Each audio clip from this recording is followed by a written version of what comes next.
Welcome, everybody. It's Thursday night, NBA Picks and Props. New night, new time. We are now going to be doing this at Thursdays at 6 o'clock. A lot going on in the world of the NBA. A lot of news coming out today. LaMarcus Aldridge no longer playing for the Brooklyn Nets. He retired. We're glad that he's all healthy and well due to having some issues with an irregular heartbeat. So a lot about that. We are going to get into the Thursday night games, a lot of primetime games as we come down the stretch of the season. So a lot to talk about on that front. Teams have about anywhere from 15 to 17 games left to play as we are getting closer to the play-in tournament, which Luka Doncic is not happy about. And we talked about it last week about how the guys feel about it. This week, we only have two members joining me again. Gerard Hector is out, DNP for him tonight, but want to introduce my guys. Rocco and me first. My man also from Brooklyn native. Also got some Grenadian ties to him as well. My man Jamal Murphy. Murph, how are you doing? We haven't got to see too much of our Mets play due to rain, due to COVID. They've been stopping the greatness of our Mets, but they're rolling along. How you doing, man? Yeah, the Mets look good lately. I'm happy. They always put me in a good mood, and you got to take it while it lasts because the downturn could be coming. The downturn could be coming. Don't see. I think there's brighter days, man. Steve Cohen being here. I hope so. I have optimism, man. I have some optimism. Hope so. All right. So we All right. can hope. Unfortunately, we do not have our man Gerard when we're going to talk about the C's tonight, who are playing. So we will not get our usual branding from him of "fuck the C's." That will not happen tonight. But we do have somebody else that brings that kind of energy and anger, and that's my man Brian Fonseca, the other half of the Ain't Hard to Tell podcast. Brian, what's up? You got the hat backwards. You got the Ain't Hard to Tell podcast shirt rocking on. I see it. How you doing, man? Shout out to all the single homies who have Bad Bunny tickets because that's going to be a very good night for them when they're at that concert next year. Yeah, I will also say that they will be in the minority at that concert and being single. There was I don't remember I don't think it was Bad Bunny. I do not remember what the Latino star that was performing at the Garden. But let's just say I was out there the night as this concert was going down. And the crowd was beautiful. Let's just say that. The crowd was very, very beautiful. Honestly, it could have been any of them. It don't matter. You know what I mean? The crowd is going to be similar, and whoever's going, it's gonna be a good show in more ways than one. But other than that, smooth and solid. And yeah, shout out to LaMarcus Aldridge for putting his health first. Yeah, if you are single and going to that show, maybe just hang around outside. You might get lucky. Who knows? All right, guys. Barkley ain't that far. I mean, not that far at all.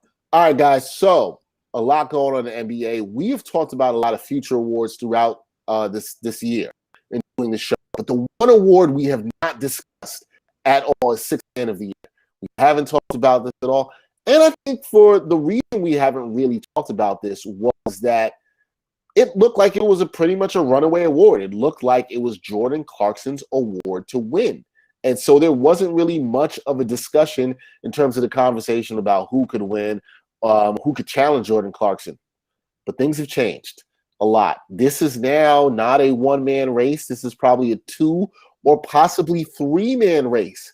If you look at the odds, Joe Ingles of the Utah Jazz, who Brian hates, and also Jalen Brunson of the Dallas Mavericks, they have entered this conversation. They have a right to be talked about in terms of winning this. The odds are a lot closer than the gap was maybe a month and a half, 2 months ago. So, and I know Brian has another guy who should be on the list, but you're not seeing him in a lot of these odds that we'll talk about as well. I want to ask both of you, you look at the odds now, you look at some of the betting houses, and it's anywhere of a difference from, 300, 250 or so between the odds for some of these guys. Do you still like Jordan Clarkson to win this award, or would you put your money on Joe Ingles, Jalen Brunson, or somebody else? Murph, I'll start with you. Who would you put your money on for Sixth Man of the Year? Well, I mean, the odds are heavily in Clarkson's favor. I agree with that in terms of who I think will win. Obviously, you're not going to win any money off of that, but I do think it's Jordan Clarkson's award. He got off to the early lead. I think a lot of people, in the media even stopped really paying attention all that much after that. When you look at other guys, yeah, you could argue that Jalen Brunson or even Ingles is the better player or even helping their teams more right now. But I think Clarkson had such a strong start, and he still is averaging the most points by far out of the three of them. He's averaging 17 points. I think the other two, I know Brunson's averaging 12 points. I forget Ingles is around that range too. So I think Clarkson is still the runaway winner. So putting your money anywhere else, I think you're just wasting it. Just wasting it there. Brian, you're smiling, which makes me think that you might not necessarily agree with Murph on this, and you might put your money elsewhere. Where are you putting your money for Sixth Man of the Year? Where is Bobby Portis? Honestly. Like, where is he? He's not even plus 20,000. There are some books where, like, he's not even listed. On some of them, I've seen him at least be plus 10,000, plus 15,000. Doesn't make sense. Let me answer your first question, which was about Jordan Clarkson.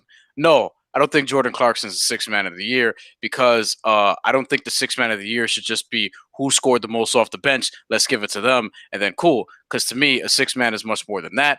I don't even think he's the best sixth man on his own team. That would probably be Joe Ingles at this point, who's averaging something like 13, 4, and 4. He's shooting the ball way better in terms of percentages. And Jordan Clarkson in his last 23 games is shooting 37% from the field, 31% from three, and only averages 16 points a game.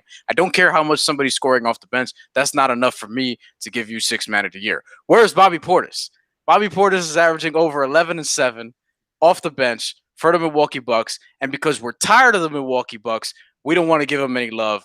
And he should be in this Sixth Man of the Year conversation. My front runner right now would probably be Jaylen Brunson. I would probably put a couple dollars on him. I would probably put a couple dollars on Joe Ingles before I go to Jordan Clarkson. Because you're not going to win any money with Jordan Clarkson anyway, nor do I think he should win this award. And I'll put some money on Bobby Portis too, because you can't even – I don't even know if you could put money on Bobby Portis in some of these books. But it doesn't make sense. 21 minutes a game, over 11 points, over 7 rebounds, but we're fucking tired of the Bucks. So everybody's like, all right, Giannis is not getting MVP consideration anymore. We're not giving this person this. Jrue Holiday is probably not going to make all defense, et cetera, et cetera. But the point that you're bringing up, Brian, you talked about how the award traditionally has been let's vote for the guy who has the most points off the bench. That's traditionally how people have voted on the award, right? Like that's how it's gone. I think you make a fair point that maybe we need to look at this more comprehensively into who is actually the best sixth man. But Murph, you're kind of making the point, right? This is how people have bet on this award throughout time. And does that support the reason why you think Jordan Clarkson is the safe and best bet here? Yeah, he jumped off to the early lead, so he was on top of everybody's mind, so he was already there. And like you said, this is how people vote for the award. He's averaging the most points. It's not like Lou Williams was out there getting triple doubles, you know what I'm saying?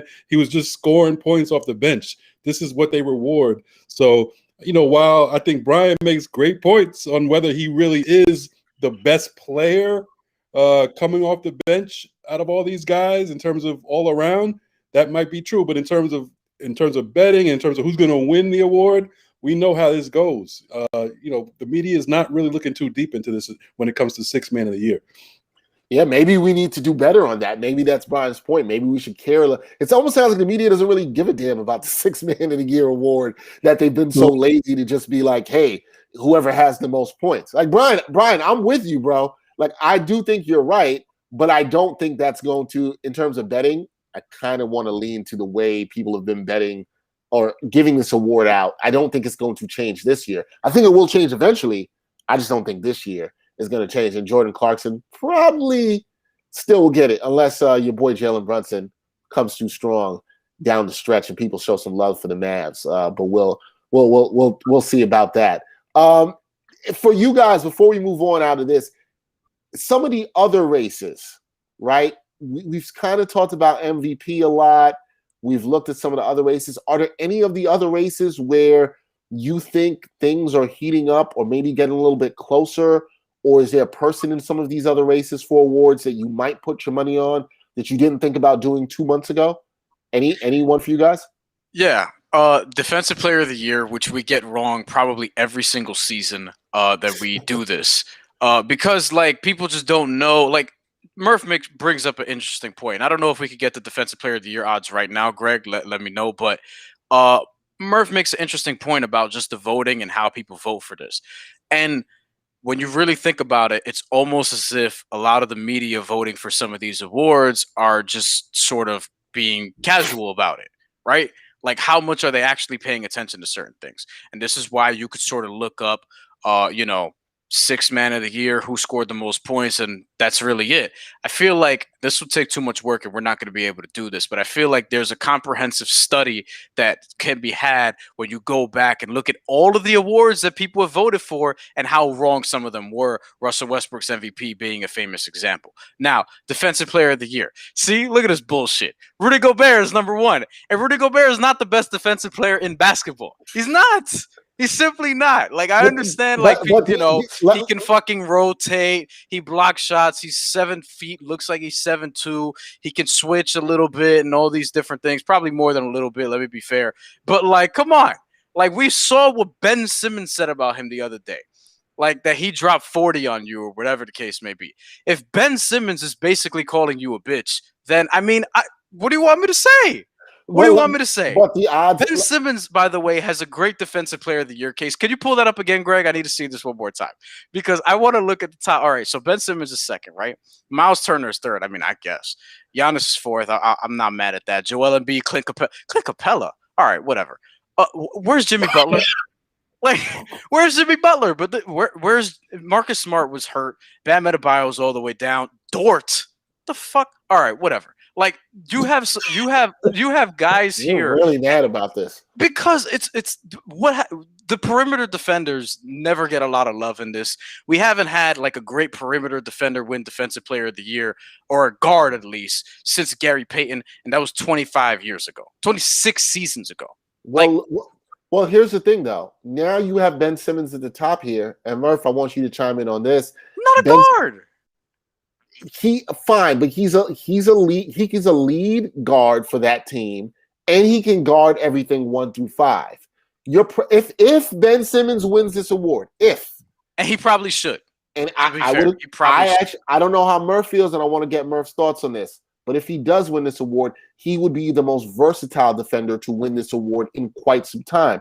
The odds, Brian, despite what you're saying, the odds are saying it's close between him and Rudy Gobert. It's sort of a toss-up here, right? Which makes this race a lot interesting, at least more than it was a couple months ago as well, too. Murph, for Depoy, do you like Ben Simmons? Are you off the Rudy Gobert train? If you were ever even on that, I don't know. Who do you like for Depoy? Because I think the race is a lot closer than some may think. Yeah, I like Ben Simmons. I mean, people, complaining about him and, putting up, kind of weak numbers, especially scoring wise. But I think he's putting a lot of his energy onto the defensive end. He's playing, amazing on that side of the ball. You can actually see it if you watch the games. I remember there was a game when they were at Portland, and he guarded Lillard late, kind of locked him up at the end of the game, and that's what his task is to do. Whoever's hot at the end of the game, you put Simmons on him. I don't care what size he is. And it's really his assignment. I think people, defensive player of the year, to me, I think the media is either lazy or they don't know what they're talking about. It's always, who has the most blocks. It's always who's the rim protector. It's usually a big man. Did Scottie Pippen ever win? I know Michael Jordan won a defensive player. I'm pretty sure. Scottie Pippen never did. You could argue he's the best defender we've ever seen play. Honestly, right. So. I just think the media, for the most part, doesn't know what the hell they're talking about when it comes to defense. I mean, now people are looking at defensive efficiency. Right. Come on, just watch the games and tell me who can make the biggest impact. Who do you put on the other team's best scorer, and is that person effective most of the time? On Twitter, I was making the point that I think it's Ben Simmons. Or someone else. You laughed at Capella. I didn't even think about Capella. Someone else in my mentions was like, "Oh, what about Capella?" I'm like, I mean, to me, he's a dominant rebounder. Rebounding is defense. I mean, I guess technically it's defense, but it ends the possession. Yes, it's part of it. And Atlanta Hawk is not going to be in my all defense first or second team. I also want to say, like, in regards to the stats that Murph is bringing up, which is a great point. Also, like, not even all the defensive metrics are accurate because there's so much switching now. You could attribute somebody scoring on somebody else, but it's like, how do you actually know? Because they're switching all the time. How are we tracking deflections? How are we tracking hustle plays and things of that nature? Like defense, you need to see with your eyes. You can't just quantify it with all these advanced numbers. That's the biggest problem here. That's why people like Ben Simmons and Jimmy Butler and Marcus Smart, if he were healthy, a typical Marcus Smart season, he would be at the top of this leaderboard, but they don't get that love because the numbers aren't going to reflect that, because the league is so guard driven now that the guards are going to score at will every single time. When you're watching Jimmy Butler, switch on to like Nikola Jokic in the post, like last night, and they try to throw the entry pass and he just swats it away. But he's not going to get credit for that because, it's just people don't know how to like guard defense, not talk about defense. And isn't it unfair to give the big men the benefit of the doubt for this award all the time when half the time they're just chilling in the paint? They have to move. While these guards are like chasing people around. They got to guard multiple guys. They got in a guard-driven league. They're giving it to some dude who's 7 foot who can just chill and wait and leave his man and be a help defender and block a shot. It's ridiculous. Because think about and to piggyback off that, when you're switching, the guard is actually making the move. All the big has to do is step up 2 steps and then drop back down. And it's like, all right, you got my man, I got yours. The guard is the reason he's coming to you. He's right. forcing the player to you. Right. No, you guys both made great points. And I actually have more hope. I'll say this. I have more hope that the conversation for voting for Depoy will evolve through the media a little bit quicker than maybe for 6-man. But I still don't know. Now, for my money, looking at this year, watching basketball, and Murph brings up the great point. You got to watch the games, man. You have to watch the games. There's been nobody better on defense in terms of impact than Ben Simmons. I've been watching tons of Sixers games. There's nobody in the league I say, oh, you know what? We need to stop. We can put him on this dude. I'm going to put him on here. Yeah, I see you, Eric Chang. I see you talking about Rudy is a beast on D, and people love his screen assists and all that stuff and all that, other stuff. But like in terms of who's the best defender, who gets me deflections, who I would trust to lock a great scorer like Dame Lillard, Murph brought up in that Portland game, in Portland, which you were talking about, Murph. I agree. Those are moments that stick out to me if I had a vote. And if we look at the odds, right now, you've got Rudy Gobert, DraftKings -335, FanDuel -280, PointsBet -400, BetMGM -278. Ben Simmons, you should put your money on him right now. And I think both of the guys here would agree with me. +230 at DraftKings for Ben Simmons, +240 at FanDuel, +350 at PointsBet, and +225 for BetMGM. I say put your money on Ben Simmons. Now, the thing you have to have faith in, and this kind of goes back to our topic of 6-man of the year, is how do you think the voters are going to vote on this? And that kind of affects the way you bet. But if it was for me and I had a vote, it would be for Ben Simmons. However, do we trust the voters, guys? The way you guys sound, no, you don't trust the voters because people are going to say, oh, well, Rudy had all these blocks or, whatsoever. So, come on. What are you going to do? Hey, Russian FLA. Yes, we are going to talk about the games. You don't have time to listen to all this. If you don't want to listen to all of it, I mean, you can either wait or go someplace else. Either way, we thank you for your views. We appreciate that. Either way, you gave us some views, and we appreciate that. Thank you. He might murk us. Oh, yeah. You know what? Got to be careful. Got to be careful. I don't want to stereotype, but Yeah,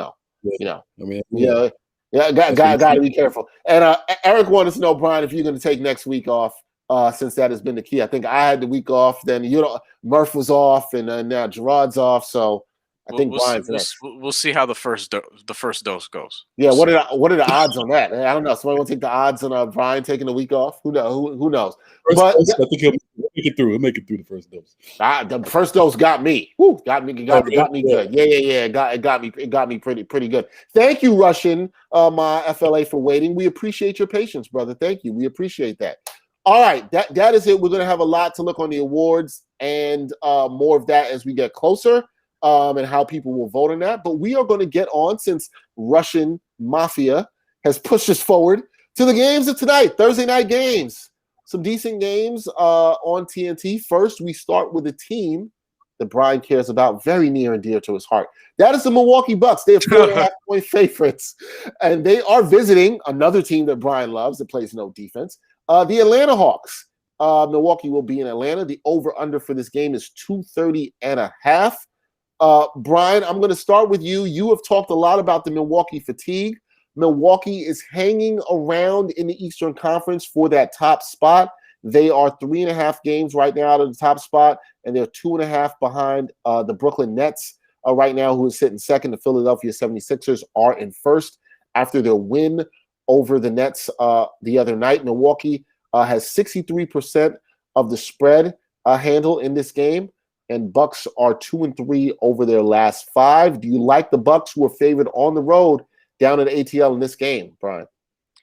Yeah, I mean, I think they're kind of due because they've been a little up and down as of late. I do like the over and the over-under. I will say that much also because that 230 seems a little bit low to me given how these two teams can fill it up offensively. I don't love the Atlanta Hawks, but they have been hanging around sort of near the top, not near the very top, but, in that 4 or 5 range in the Eastern Conference for longer than we all expected. I am expecting the other shoe to drop at some point because they've been in over their head since Nate McMillan took the job. But I don't see how you take Atlanta here with confidence, although I think they can cover because I could see this being a close game. I think that Milwaukee is going to rally and cover, and also I would take the over here because of how these teams could play offensively, and we'll see. I'm looking forward to Bobby Portis versus Clint Capella at some point, just to see, this defensive player of the year, to see if he could justify his top 5 placing in the odds. Ridiculous. Yeah, I'm not. Clint Capella's depoy candidacy may have been hurt by that dunk. He got dunked on the other day. That's right. That was pretty bad. Yeah. That's all you can say, Murph. Is wow. Now, Murph, the Hawks are 4-1 in their last 5.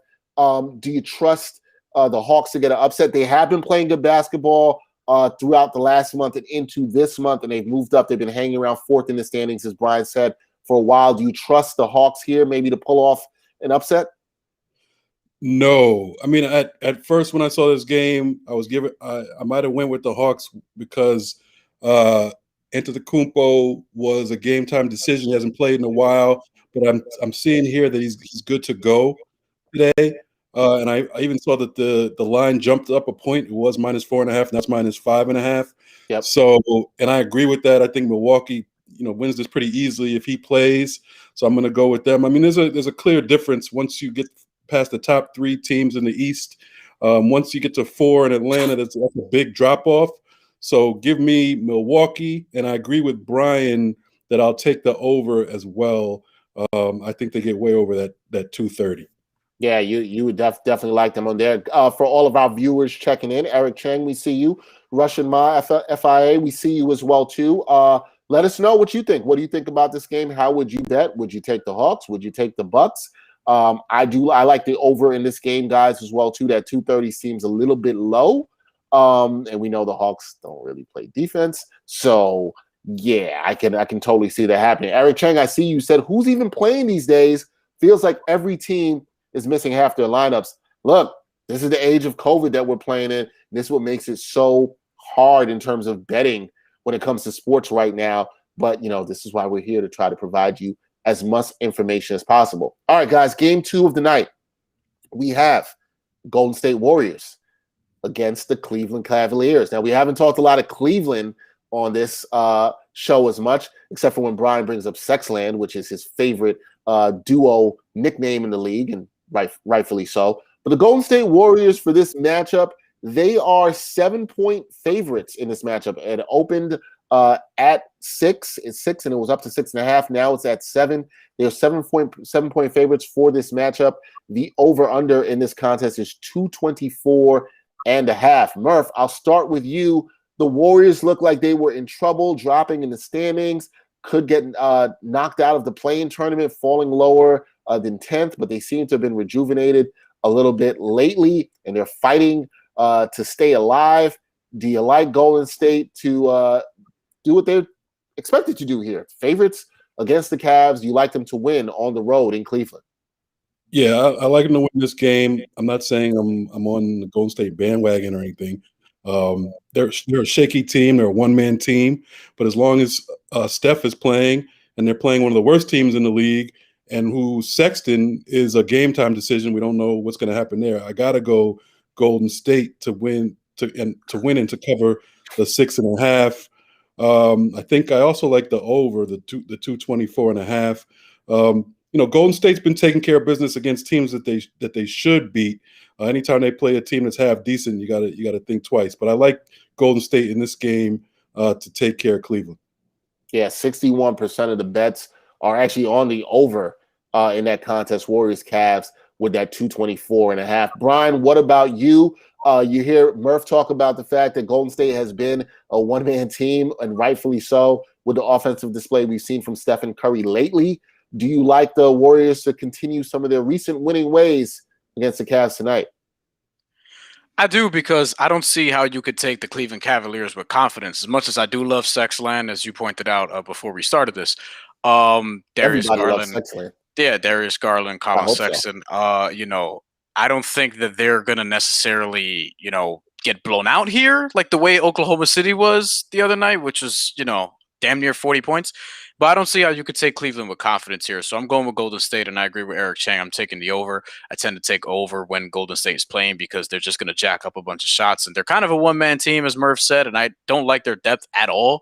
But in this particular contest, I would lean the Golden State Warriors here because I don't see how you could take Cleveland with much of any confidence, to be honest.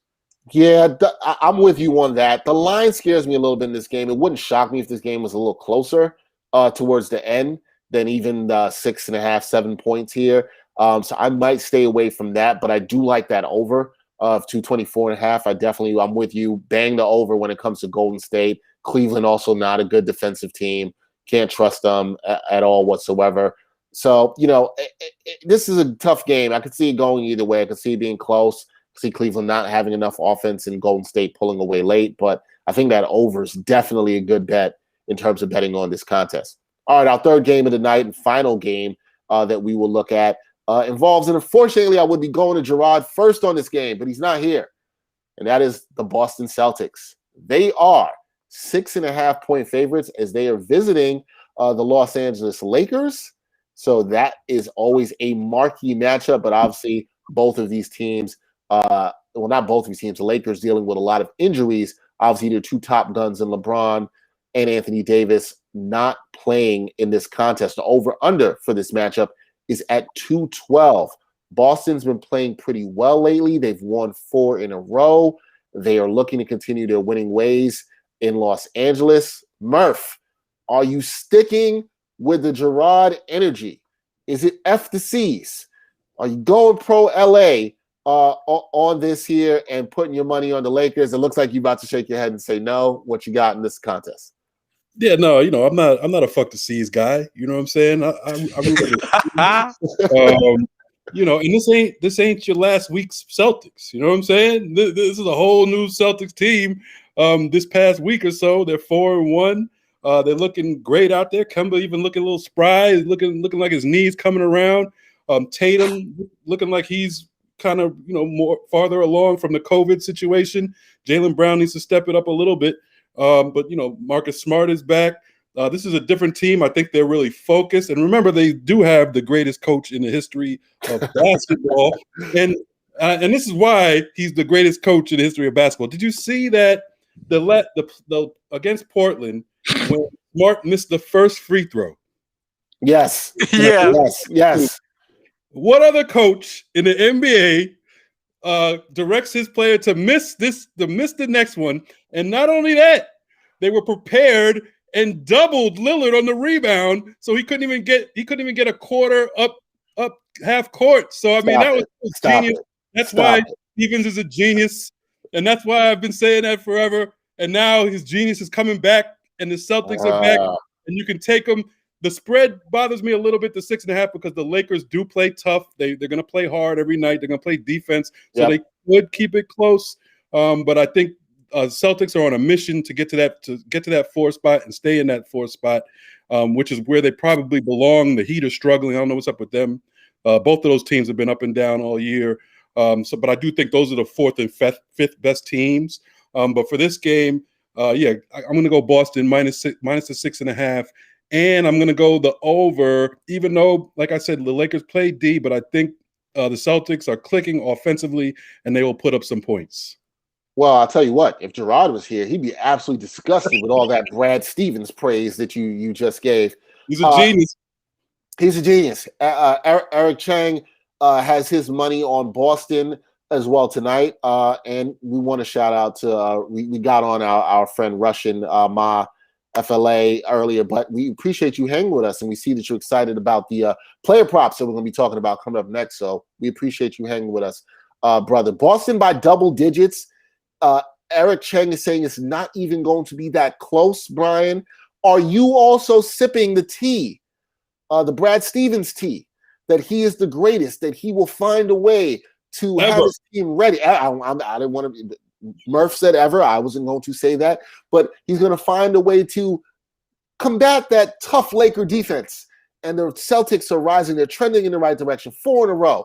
This seems like it's all tailor-made for you, Brian, to get in behind your favorite city in North America, which would be Boston, Massachusetts. How are you betting this game tonight? That's an inside joke, first of all, for the people who don't know that. No. For our new viewers like Russian Ma, who we appreciate, you should know that Brian loves the city of Boston. If you want to know anything about this, he almost loves it more than he loves Miami. Okay? He loves it a little bit more than he loves Miami. I've at least been to Boston, so I'll say that much. Sad for you. Yeah, this spread is I don't know what to predict night in and night out with the Celtics team, because they've been probably the team just as much as anyone in the NBA. You think they're going to go one way, and then it just doesn't happen that way. And lately, I will say Jayson Tatum has been playing very good. Now, this is the closest that he's been to pre-COVID Tatum. It's unfortunate that he has to use an inhaler, and hopefully that his breathing, comes back fully. But as of right now, this is the best that he's been since before that, because remember, his percentages, sort of dropped off a little bit after. I think that what we're probably going to see is a closer game than we should, because the Lakers, as you mentioned, they just play hard whether or not LeBron or AD is going to be there. And the Celtics just sort of let teams in, kind of play to their competition, and sometimes they lose and sometimes they win. Nice win last time, but that was, again, a 1-point game. So I would be tempted to actually take the Lakers to cover, although I think the Celtics will probably win a tight one.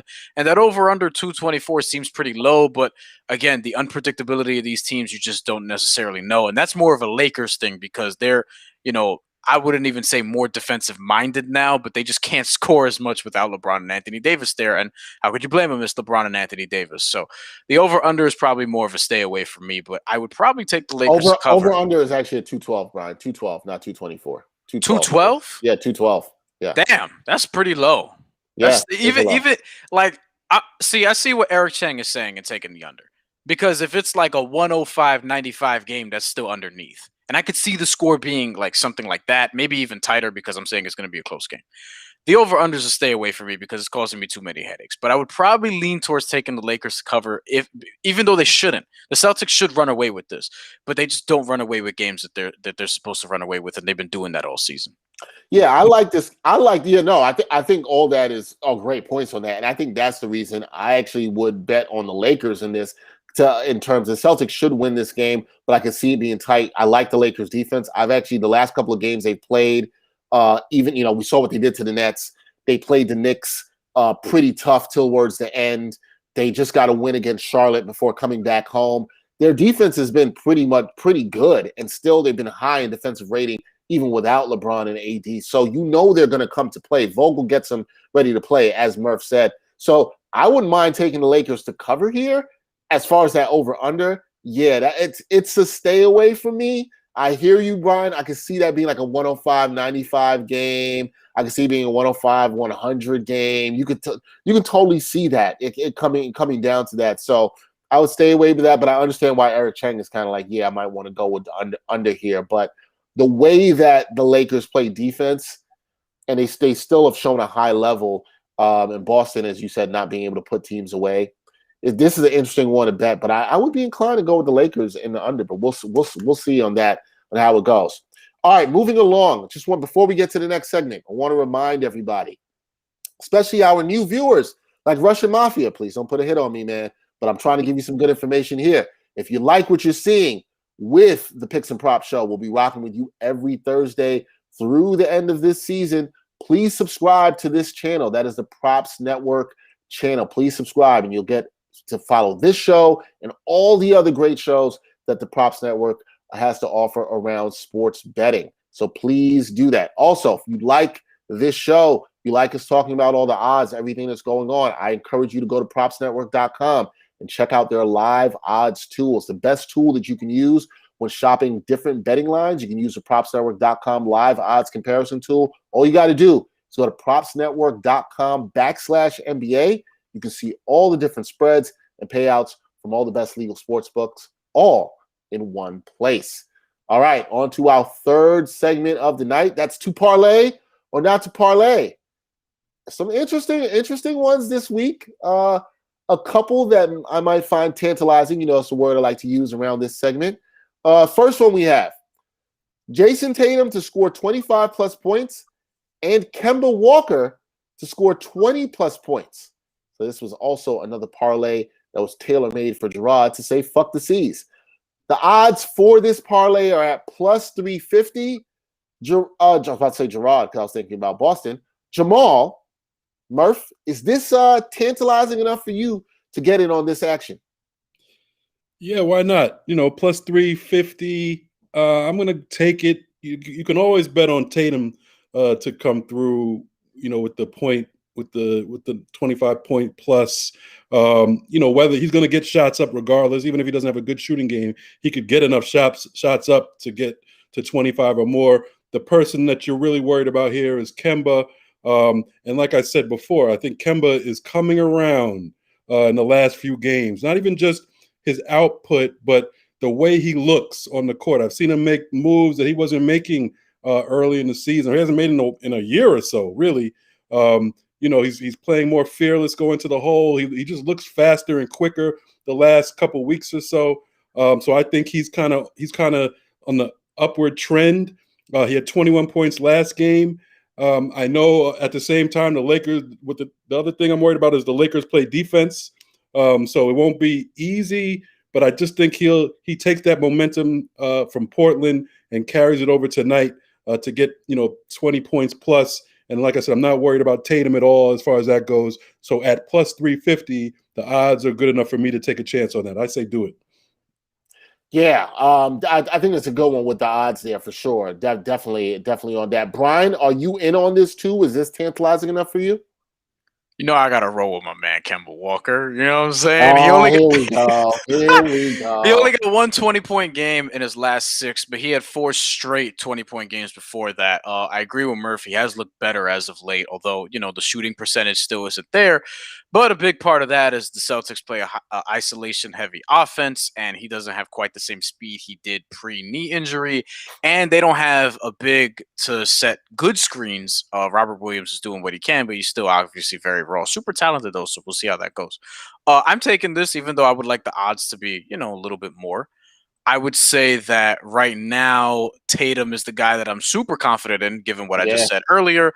But Kemba Walker, 20 plus, I mean, he's averaging almost that, even, you know, considering coming back from the injury, being limited in terms of time. But yeah, I would take this bet. Yeah, it's one I would take. The odds are just too good. You can bank on Tatum. You feel good about that. Kemba's where you're a little bit shaky, but he has been playing a little bit better lately, and so hopefully his momentum can roll forward into this game. But this is definitely a good one to take.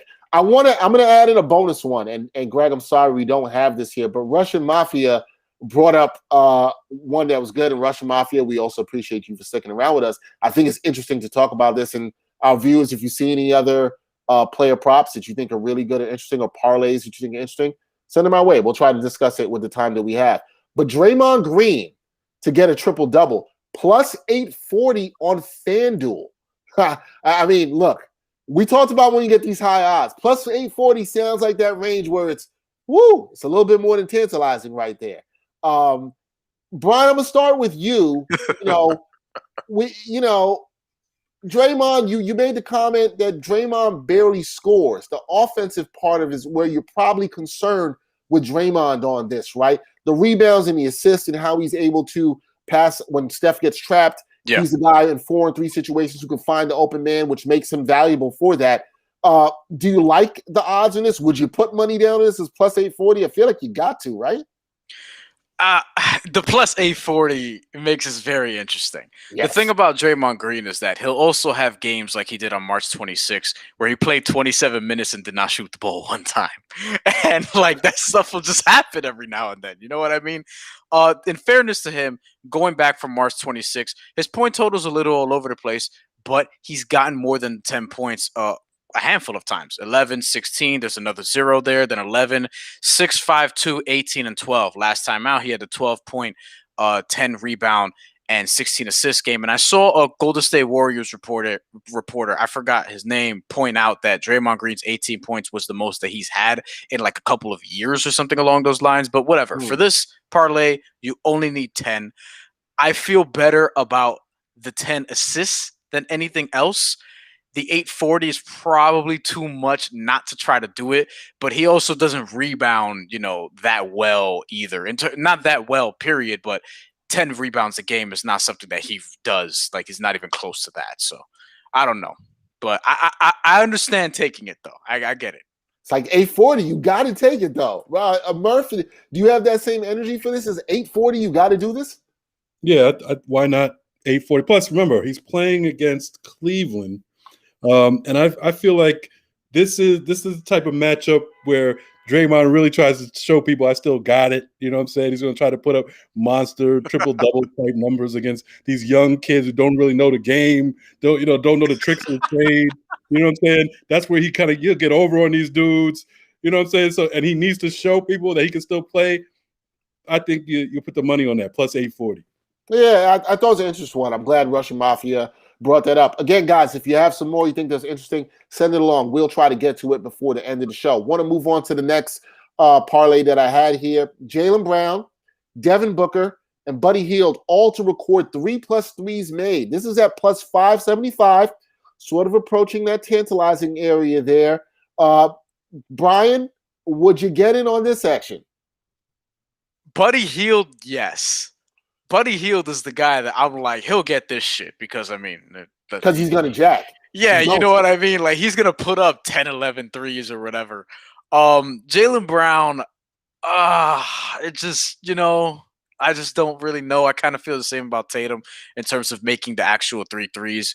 How many attempts is he going to get? The Lakers are going to defend, like, even though they don't have LeBron and AD, they are going to defend, as we established.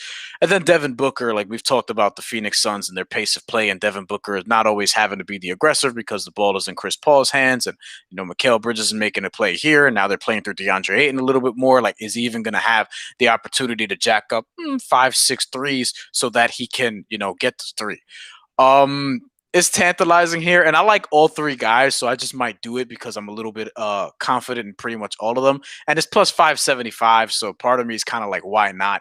Even though I really only feel good about Buddy Heild here, so we'll see. Yeah, is that the same concern for you, Murph? Do you feel good enough about at least even 2 of these guys that you want to go in on this parlay? Yeah, I think I'm struggling with it here, but I think I'm going to go with it. I think. I'm looking at Jaylen Brown in his past 10 or so games. He's had over 3 threes in a bunch of them. Phoenix is playing Sacramento. Is that correct?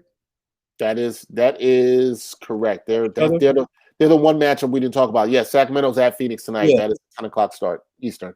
So against Sacramento, Booker could run wild. They don't play any defense whatsoever. They don't have really a good coach, honestly. Ouch. And then, like Brian said, Buddy Heild, he's jacking him up. That's his whole game. So at plus 540, I think 75. Why not? 575. Plus what? Plus 575. Why not put some money on that? Because if you don't, I think you're gonna regret it. Yeah. Why not? Yeah, I think I'm with Brian. Buddy Hield's gonna get, even if he puts up 11, he's probably gonna hit 3. Yeah, he's got to hit 4, and he might. He'll probably do that. Jaylen is the bigger concern for me, I think, in here. I think Booker will get enough because of the matchup. I feel good about it. If it was a different team, I might not. Jaylen Brown's a guy I'm concerned because he has games where sometimes he might only shoot 2 threes for the entire contest. He doesn't shoot a lot of threes anyway, but he can do it. When he is hot from there, it's good. But 575, Why not? Why not? Fans, I think they're fans for the first time. Fans in LA today. Is that correct? Tonight? That is, I'm trying to remember what their date was. I think you're right. I think it was coming up this Thursday. I think you're right. I think it was. So I think fans for the first time will be in LA. So that could be a factor. You know what I'm saying? You're in Tinseltown. You know what I'm saying? You get hyped for the game. You know, that's another little small incentive right there. Is an incentive there. All right, this parlay coming up is the one I thought was interesting. It's going to be very interesting to see how you guys talk about this. Cavs, Celtics, and Suns all to win tonight. Now, I think most of you guys will feel confident about two of these teams, but maybe not so confident about one of these teams. The odds on this are at plus 1260. Want to talk about real tantalizing? This is about as tantalizing as it can get for you on a player or team parlay. Any chance of getting in this action? Do you have confidence in all of these teams to win tonight? Brian, you first. You know what? I'm gonna take this because I am confident in two of the teams, and it's look at the number. It's plus 1260, right?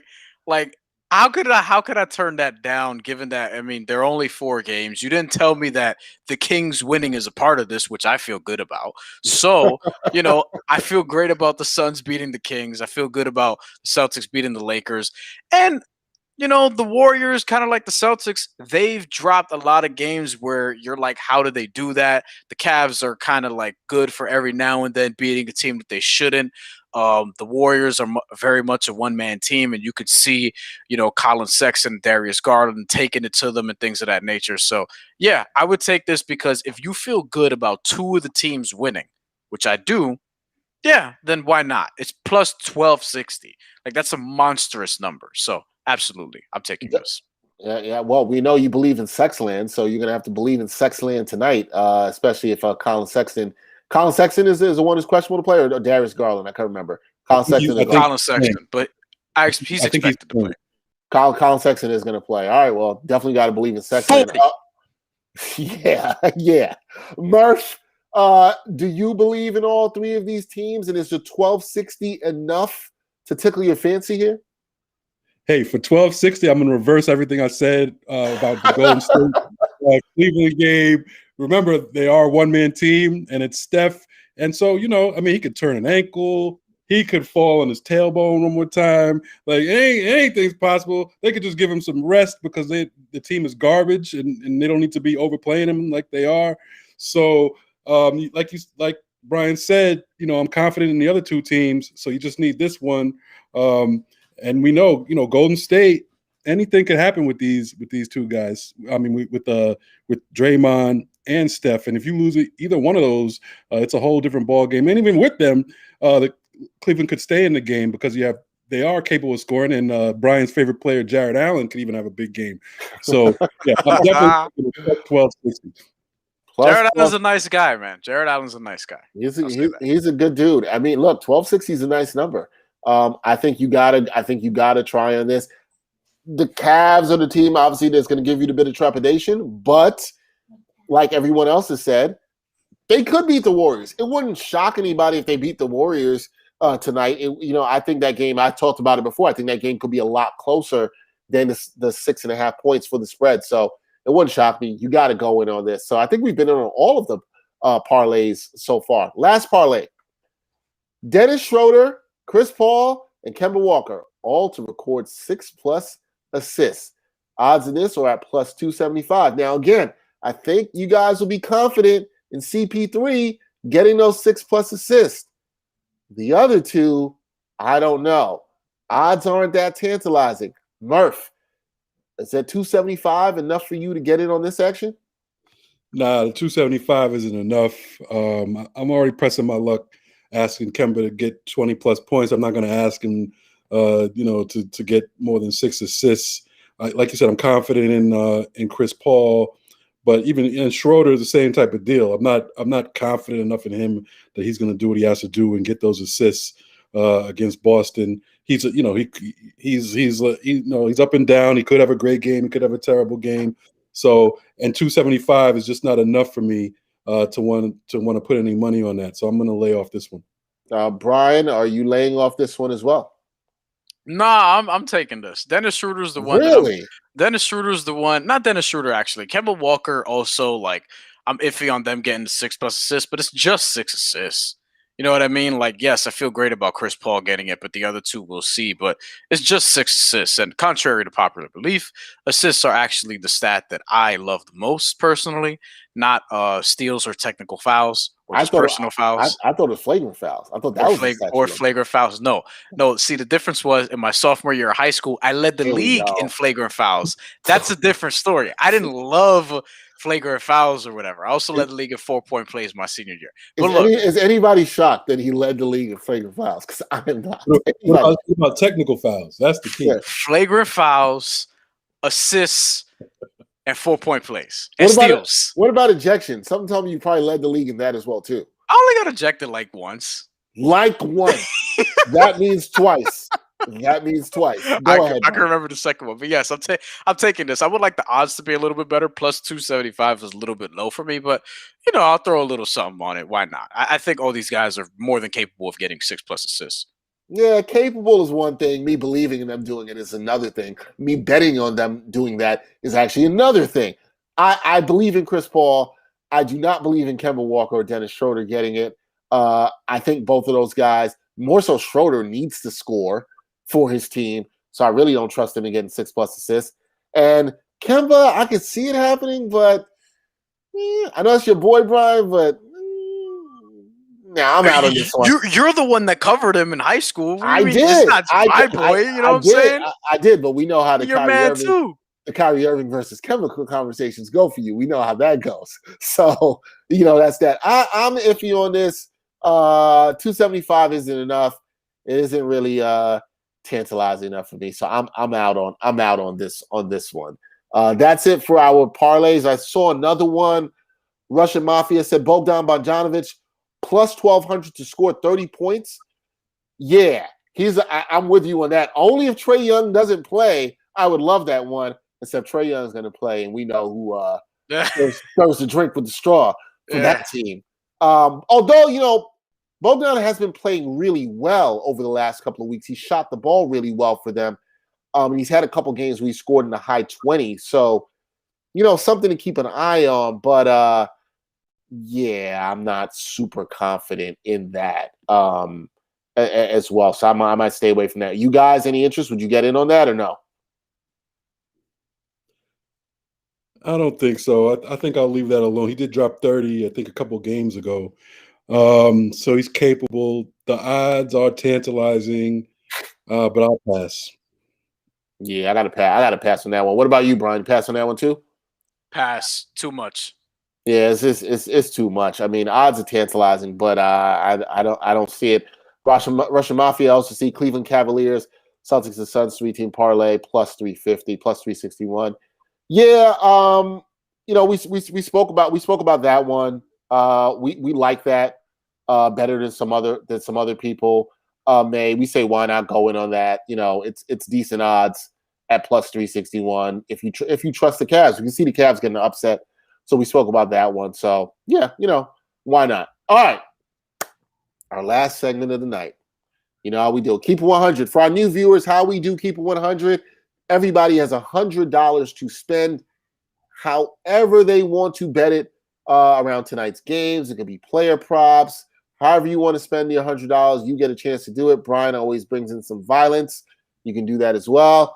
I'm going to start with you, Murph. How are you spending your $100 tonight for Keep It 100? All right, I'm gonna do. I put 25. I like the parlays we talked about, so I'm gonna put 25 on the Tatum and Kemba Walker to score 25 plus and 20 plus respectively. I'm going to put 25 on Jaylen Brown, Devin Booker, and Buddy Heild to get 3+ threes. I'm going to put 25 on that Cavs, Celtics, and Suns all to win. And I'm going to put 25 on that Milwaukee minus 5.5 versus Atlanta game. I think with the Greek Freak back, it might be a massacre. So you like a big blowout there, bombing of Atlanta by Milwaukee. Brian, how are you spending your $25 25. Your $100 tonight, and as we all await to see what violence will be involved in this. All right, so there's a lot going on here. I will There say always is a lot going on. I like a lot of the parlays we talked about, so let's get that out of the way first. 15 on Tatum and Kemba. Tatum 25, Kemba 20. 15 on Buddy Heild, Jayson Tatum, Devin Booker to get the 3 threes that we talked about. 10 on the Cavs, Suns, and Celtics to all win. 15 on Denis Schroeder, Chris Paul, and Kemba Walker 6+ assists. 15 on that was 25 on the Cavs, Suns, Celtics to all win. So there you go. There's some math right there. 19 on a Jimmy Butler triple-double tomorrow at Minnesota, his former team. Hasn't had a triple-double in a little bit. I feel like it's about that time, and Lord knows the Heat need it right now. 10 on Francisco Lindor's first home run of the season tomorrow in Coors Field. I mean, it hasn't happened yet, and they're going to be in Colorado. I feel like it's a safe bet. And the $1 bet will be double technical foul 2 nights between De'Aaron Fox and Chris Paul. Oh, I like that. Spicy. I also like the little baseball. I like the Lindor first homer at Coors Field. It's got to happen, man. If he ain't get it there, I don't know. He might not get 20 this year, but he'll get it going, son. And the Mets have been playing better as of late. And Dominic Smith, he's going to be an all-star. So I hope so. I hope so. All right, for me, I'm going to put 25 on the Lakers to cover that -6.5 against the Celtics. I'm going to put 25 on that. We talked about some of the parlays. Got to do that Cavs, Celtics, and Suns all to win at plus 1260. 25 on that as well. The other parlay I like just because of the return possibly, although I have trepidation about Jaylen Brown. I'm going to go with Jaylen Brown, Devin Booker, and Buddy Heild all to record 3+ threes. So 25 on that. And then for my last 25, I'm also like Murph. I think Atlanta's going to get, they're going to feel the business from Milwaukee tonight. So I'm going to go with 25 on the Bucks to cover with -4.5 and it will just win outright. So I think Milwaukee gets this, blows them out easily covers that spread. So that's it for me for keeping 100 and how I will bet tonight. I'm surprised, Brian, you do not put any money on wrestling in any way. It's nothing big. Today was spring cleaning. They released Samoa Joe, Peyton Royce, Billy Kay, Kalisto. Why did I bring this up? What the fuck is going on, son? Why did I bring this up? After every WrestleMania, there's this thing. We call it spring cleaning. I don't think WWE calls it spring cleaning, but they just release a bunch of wrestlers. You know what I mean? Because this is like the new season begins now, whatever. And some of the releases were shocking. I was just pretty shocked to see that Samoa Joe and Peyton Royce and Billy Kay, who were actually very entertaining, and Kalisto are no longer there. I love that one of our weekly watchers, Brittany Zamora, said, "Great show." As soon as you started talking about wrestling, she was like, "Yeah, I'm out of here." She was like, "I'm done." Oh no, bro, Brittany's still with us. I'm surprised, Brittany. Surprised you weren't out right after the wrestling. She said, "Really surprised that Brian likes wrestling." Are you considering all the violence that he bets on? Are you really surprised? First of all, I'm still in my 20s. Like you know what I'm saying? Like Brittany, I want to have a conversation with you about why you're surprised from watching the show this long that Brian loves wrestling in the way that he does. So, well, Brittany says she's not surprised. Of course she's not. Of course not. This is Brian. He loves violence in whatever ways he can. Before we go, just want to open it up to everybody. If you have any questions, comments, any bets. Yeah, I get the sarcasm, Brittany, now. I definitely get it. If you have anything you want to contribute to talk about in terms of the NBA and what's going on, I'll open it up to you guys. Anything you guys are looking forward to, as most teams are in this last 15 to 17 game stretch. Oh, I get one thing we could talk about for sure. Jamal Murray's injury, tearing the ACL, which was announced earlier this week. Obviously, a huge blow for the Denver Nuggets. Obviously, will affect the way I think a lot of people may have wanted to put some late season bets on them towards winning the championship. But I would think, guys, that now has gone out the window. I don't think you'd want to put your money on the Nuggets at this point, right? Here's the thing. Really, Brian? Hold Really? on. Because here's the thing we have to account for. Don't mention Rivers, please. No. Austin Rivers is not coming. Not even Winter Park. Austin Rivers would sort of fill the recently void. Was signed by the Nuggets. Just to be clear for everybody, or at least rumored. Someone should sign Jeremy Lin, by the way, but that's another discussion for another day. Who signed? Somebody should sign. No, I'm saying somebody should sign Jeremy Lin. Gotcha. Probably Miami or Brooklyn, to be honest. Gotcha. I'm not throwing dirt on their grave yet because the season is so unpredictable. I also think that like Aaron Gordon could do more, and Jokic is obviously going to have to really be Jokic going forward, and Michael Porter Jr. is going to have to go up a level, especially defensively, and all those sort of things. But like the West is so unpredictable for me right now. Like I'm not even sure how LeBron James or Anthony Davis are going to come back. The Clippers are still the Clippers. Granted, they've been better in the regular season with Rajon Rondo. I think there's something like 7-0 when he's played or whatever. Right now, with Phoenix, Chris Paul is really the only guy with like a lot, and Jay Crowder with a lot of playoff experience on that roster. Like Portland doesn't have the inside presence. There are a lot of things you can sort of point to where this could still break right for Denver. So I'm not counting them out yet as a title contender. But, this obviously makes it a lot harder going forward. But I think Nikola Jokic is that good. And the rest of their team, we'll see. I would like for them to actually play Bol beyond just the last 2 minutes of a game. So, like, maybe we can finally see that. I don't know. They should put Bol at the point. You know what I'm saying? Yeah. Shit, he probably could play the point. Yeah, I want to see it. I mean, we saw him in high school and college. His upside, who knows? Maybe then. But no, I mean, Jamal Murray is such a huge part of that team in the playoffs. I mean, in the regular season, he kind of picks his spots. Because remember, he had to exert so much energy. And he was never the greatest athlete. So I always felt he had to. When he came and when he was dropping 40 or 50 points, he was exerting so much energy.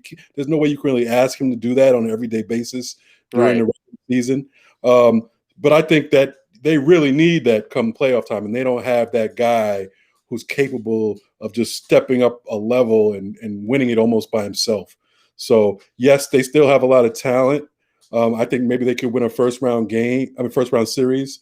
But I can't put them in a contender category anymore. No, I can't. The odds you can get odds on them as high as plus 4,500 on that's on DraftKings for the Nuggets right now to win the championship. PointsBet has them at plus 3,000. BetMGM also at plus 3,000. So I said the Heat's odds are now lower than the Nuggets as well too. So are the Suns. But I guess there's a question for you, Brian. Who do you trust more? Would you like to bet more on winning the NBA championship? The Denver Nuggets or the Utah Jazz? Or the Heat. Put the Heat in there too. Yeah, throw the Heat in there. Why not? But we all know he loves the Heat. That's a question for you. Look, I'm gonna tell you the same thing I've been saying. I'm gonna tell you the same thing I've been saying all year. I don't trust none of these motherfuckers. I don't trust anybody right now because we still have to see what's gonna happen. Like who's gonna make it? Like who's gonna have all their body parts by the time we get to the playoffs next month? Like I don't even know what to anticipate in terms of like Miami is the best defensive team in the NBA some nights, and other nights they can't get it together. And then Brooklyn, you don't really know because the three guys that they have. James Harden, Kevin Durant, Kyrie Irving have barely played together, and now they lost LaMarcus Aldridge, which that was somebody they obviously had big plans for, and now they're small again. Like I don't know. Like I just don't. I guess the smart money will be on Brooklyn at this point, given the three teams that you gave me. I mean, I'm going to stick to the bid and just pick the Heat, and I'll put the Jazz last in that power ranking. Of course, because you hate the Jazz. I don't hate the Jazz. I just think that like we've seen this before, and this kind of team usually loses in the second round of the playoffs. So maybe this year is different. I don't know. We'll see. It shall be interesting. But I think that's it for us on this evening. We have a lot more to talk about in the next couple of weeks. Hopefully, next show we will have everybody back, and there'll be no DMPs next week. But who knows? We'll see. I think the money is on Brian to have a DMP next week. So if you're betting, looking at odds on that. Right now, you can get odds on Brian missing next week's show. It's at plus 1,000. I think y'all should get it on the action. Sure. WNBA draft now. I'm about to watch that shit. WNBA draft tonight. Be sure to subscribe to the Props Network, as I said before, on YouTube Thank you to everybody for checking in. Brittany Zamora, Antonio Urbano, our man Eric Chang, and our new viewer, Russian Mafia. Thank you for sticking with us, even though you were a bit impatient at the beginning. We appreciate you, and make sure you hit that subscribe button for sure. So, for Brian Fonseca and my man Jamal Murphy, until next time, next Thursday at 6 p.m. Eastern, live on the Props Network, we will be here to talk with you about the NBA and everything around the world of betting on basketball. Until then, peace, y'all.